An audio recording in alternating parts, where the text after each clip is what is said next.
Okay, isa na naman pong classic scooter ang i-review natin ngayong araw. Bali, nakapag-review na po tayo nito last year, siguro 8 months ago. Ulitin natin para dun po sa mga hindi nakakapanood pa. Tama-tama, meron po silang kulay green.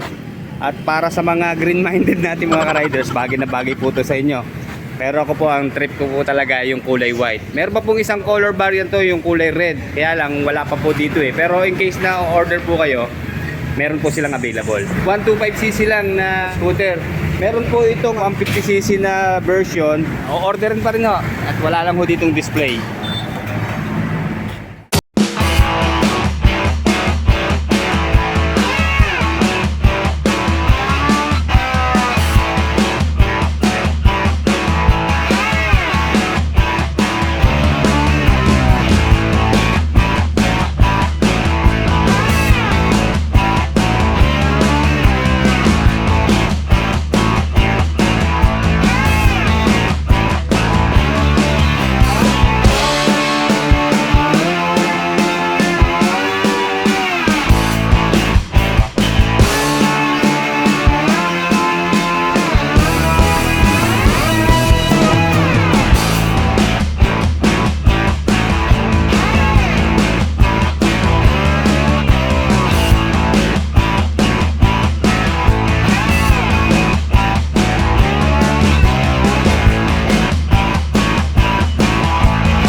Okay, sa lahat po ng mga classic scooter, mas vintage po ang dating para sa akin itong Kymco Like 125. Okay, salamat muna kay Jerry at sa pag-assist sa atin.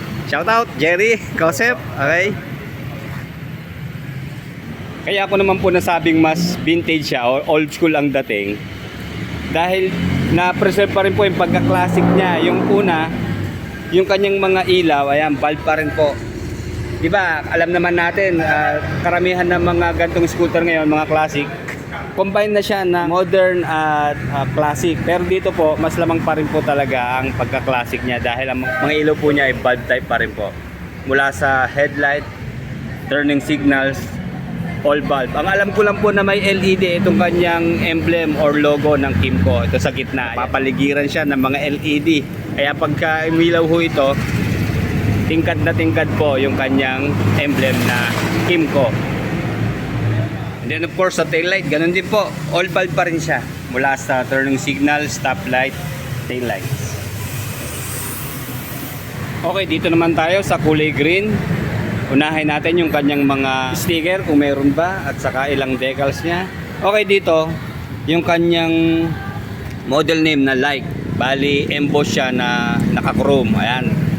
Kaya basang-basa natin siya. Okay, balik natin yung plastic cover niya ha. Para hindi magasgas.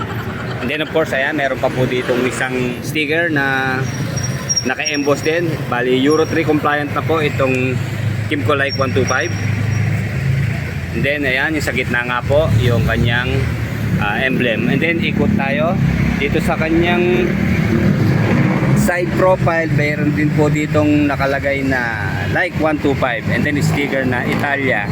Alam nyo, ito po ay design in Italy.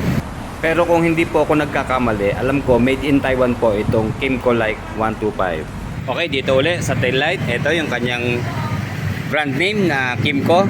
Then napansin ko yung kanyang turning signals, may kanto siya, saka pa vertical ang kanyang position. Kaya maganda po ang pagkakapwesto niya. And then karagdagan para sa kanyang safety features, meron po siyang side reflector. Okay, napansin ko lang po sa lahat ng 125cc na kategory ng scooter, Mukhang ito po ang sumunod sa may maganda at malaking body bago yung Suzuki Bergman. Ano po? Bali, kita naman natin sa tapalodo pa lang niya dito sa front fender. Napakalapad po. So wala tayong problema kahit isabak natin to sa mapuputik na lugar at baha. Huwag naman sa masyado malalim, ano. Malaki ang panangga natin. Kaya no problem, wala na tayong kailangan idugsong sa lapad po nito. Okay, unahin na natin dito sa kanyang mag wheels. Bali, alloy po ito na kulay gray. Then may sukat po na 12 inches ang kanyang diameter. And then pagdating sa kanyang front tire, meron pong sukat na 120 by 70 by 12. And then tubeless na po ang Kenda tire na to. And then telescopic fork po na front suspension. And then sa kanyang brake naman po naka dual piston caliper and then single disc. And then dito naman po sa rear tire, malaki siya ng konti dahil 130 by 70 by 12 po ang kanyang size. And then ito maganda po sa kanya, bali sa kanyang rear suspension, swing arm na po and dalawa na. Kaya dual shock absorber na po ito, kaya maganda po ang bounce niya, matatag at sigurado balanse. Okay, syempre ina-expect natin kapag classic na scooter dapat drum brake lang sa likod, ano po, pero ito ang maganda sa kanya, yung mga importanteng features katulad dito, single disc na po siya dito sa kanyang rear brake at maganda naka dual piston caliper na rin po siya. And then ito lang po na ko sa kanya, medyo mababa yung kanyang muffler, ano po. Although meron siyang malaking heat guard hanggang sa kanyang elbow, kumpleto ang protection. And then ayun, medyo tahimik to, sigurado sa liit po ng kanyang tube. Yun lang po talaga, sana medyo tinaasa pa, ano, para pag tayo mapapasabak sa baha ay medyo safe ang ating muffler at hindi papasukin ng tubig. Pero yun lang po, ingat na lang tayo. And then ito ho, sa kanyang cooling system, air cooled pa rin po siya. And then carburetor type pa rin po ang kanyang fuel system. And then ito, mahaba yung kanyang cup holder nun sa ating engine oil. Mabilis natin mabubuksan, di natin kailangan ng plies para pihitin. Meron po siyang 800 ml na engine oil capacity. And then ito po ang unique sa nakita ko, itong kanyang pillion footrest. Yung iba ho kasi, di ba, kailangan lang nating hilahin, tapos ibalik. Ito maganda, meron po siyang button. Para na rin siyang balisong o lanseta, ano po, di ba? And then, babalik natin. Isa pa. Oh, sarap paglaro. Maganda ho sa kanya, tago siya. Hindi siya makakasabit sa ating paa. And then dito naman sa kanyang floorboard, kanyang matting, ayan, malapad siya, malaki. And then nandito po nakalagay ang kanyang battery sa gitna.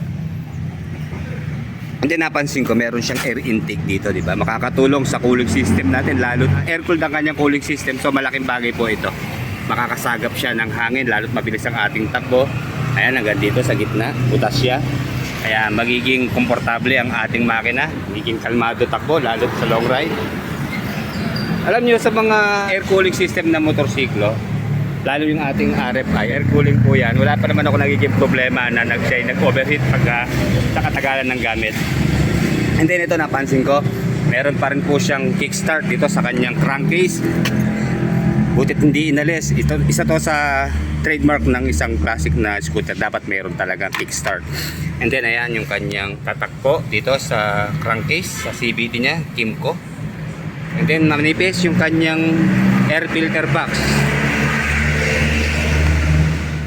Yun lang po, walang kill switch yung kanyang side stand. Kaya ingat-ingat na lang po tayo pag tumatakbo. Check natin lagi yung ating side stand.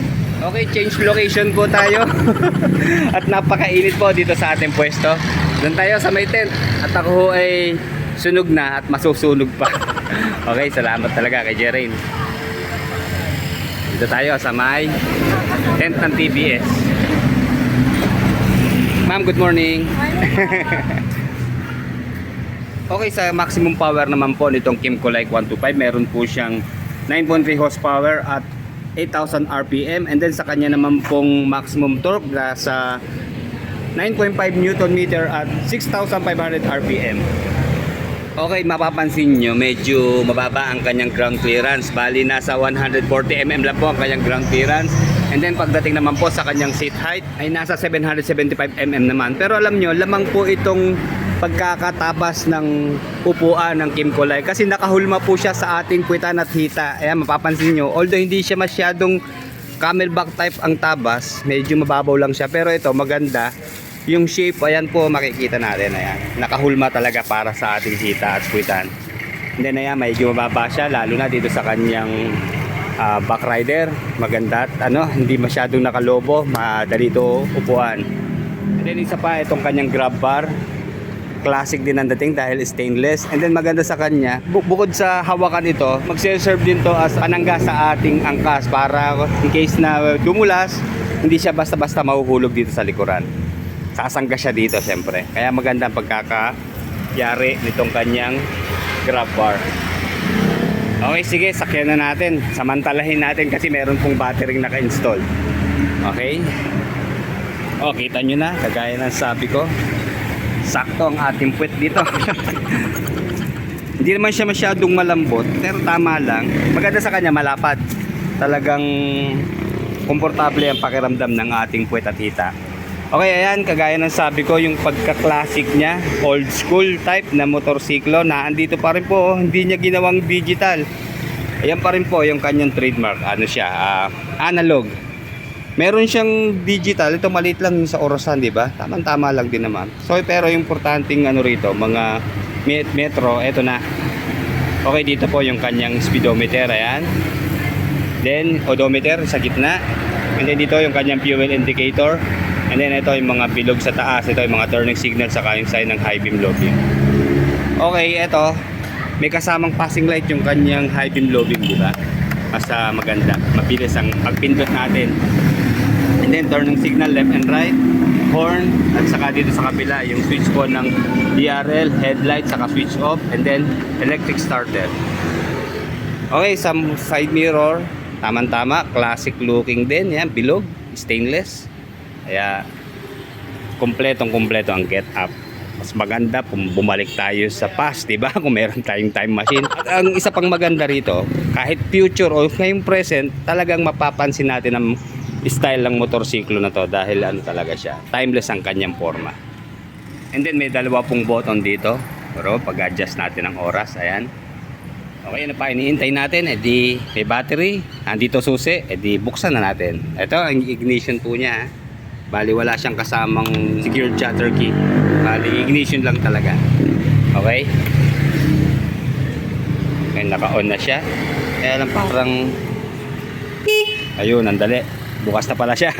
Hindi lang kita masyado yung ilaw po. Pero ayan, yung kanyang horn, sakto lang, pang motor, malakas din naman. And then try natin yung kanya turning signals. Ayan, okay. Hindi, maririnig nyo may sound. Alam nyo, may purpose po yung sound na yan. Kasi kagaya ko, malilimutin magpatay ng turning signals. So pag ganyang may tunog, aware tayo na naka-turning signals tayo. Kaya dapat patayin natin pag tayo nakaliko na. Yun po ang isa sa safety features niya, yung sound na yan. Kaya pag pinatay mo, mawawala na. And then, bumaba muna tayo para ma-check natin yung kanyang headlight. Ayan. Okay, ayan yung kanyang headlight bulb, kulay yellow. Ayan. So ito, pwede natin paltan to kung gusto talaga natin ng kulay white. Napapalitan naman yan ng halogen bulb na kulay white. And then, check natin yung high beam, low beam, ha. Okay, ayan. Then passing light, ayun. Yung source niya nanggagaling pa rin sa isang bulb. Pero ayan, high, low, saka passing light. Okay. Then check nga natin yung kanyang LED dito sa gitna. Ayan, okay. Medyo maliwanag po kasi umaga pa kaya hindi natin masyadong kita yung kanyang mga ilaw, no. Pero ito po, ito ang nagbukod tanging naka-LED na ilaw dito sa gitna. Ayan. Okay, patayin muna natin, ha. At gusto ko kung makita nyo itong kanyang refrigerator. Ito ho ang bukod tanging na scooter na kakaiba yung kanyang box dito sa harap. Ayan, oh. 'Di ba? Pwede ho kayo maglagay dito ng soft drinks. Ano mang inumin, lagay nyo lang ng yelo, sigurado lalamig yan. Joke lang po, ha. Ito po ay packet niya. Bali buo na po siya para ma-maximize yung space. Hanggang dito sa gitna, pwede tayo magsingid yan ng cellphone. And then dito, kung ano man ang ilalagay natin, mga accessories natin, power bank or ano pa mang belongings natin. And then ito yung kanyang charging port, nandito po sa right side. Pero hindi pa po siya converted into USB. Bali 12 volts po siya na power socket. Ayan. Pwede rin pong saksakan ng lighter o ano pa mang kailangan ng power. Ayan. At ito ang nagustuhan ko. Ayan. Pwede tayo mag-iwan dito ng ating personal na gamit kasi meron siyang lock. Unlike dun sa ibang na-review natin, talagang ipupuso lang, open na. So ito, hindi mo basta-basta makukuha. Kaya yung mga importanteng gamit natin, safe po dito. Dahil meron siyang susi. And then, nakabukod din yung kanyang susian dito po sa kanyang U-box. Kaya buksan na natin. Kaya yan. Okay, malapad po ang kanyang U-box. Kaya lang, hindi po kasya dito ang full face. Tingin ko, half face lang po ang kakasya dito. Pero alam nyo, napakaganda po nito pag nilagyan pa ng top box. Kasi bulky siya, mas teterno po pag meron siyang malaking top box. Kahit siguro 47 liters bagay po dito. Ayan. May mga kasama ho itong basic tools. Ito yung kanyang battery. Ayan ang size ng kanyang battery. YT7A-4. Ayan. And then, ayan, Kimco brand na rin siya. Kaya, pang matagalan. Ito yung lalagay ng kanyang side mirror. Okay, dito naman tayo sa kanyang fuel tank capacity.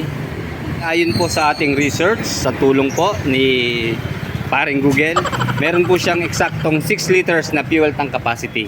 And then sa kanya naman pong fuel consumption, nasa 45 kilometers per 1 liter. And then sa top speed, nasa 96 kilometers per hour naman po. Oh, ano pang iniintay nyo? Sakay na!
Okay, bago tayo magtapos, muntik ko pang malimutan. Ito po yung kanyang presyo. Bali sa Kimco like 125 po, sa cash price niya nasa 92,900 po. And then sa kanyang installment basis, magda-down po tayo ng 4,780. And then sa monthly amortization po niya, ito yung pinakamahabang term, 36 months, nasa 4,185 monthly ang kanyang hulog. And then meron po siyang rebate na 260 pesos.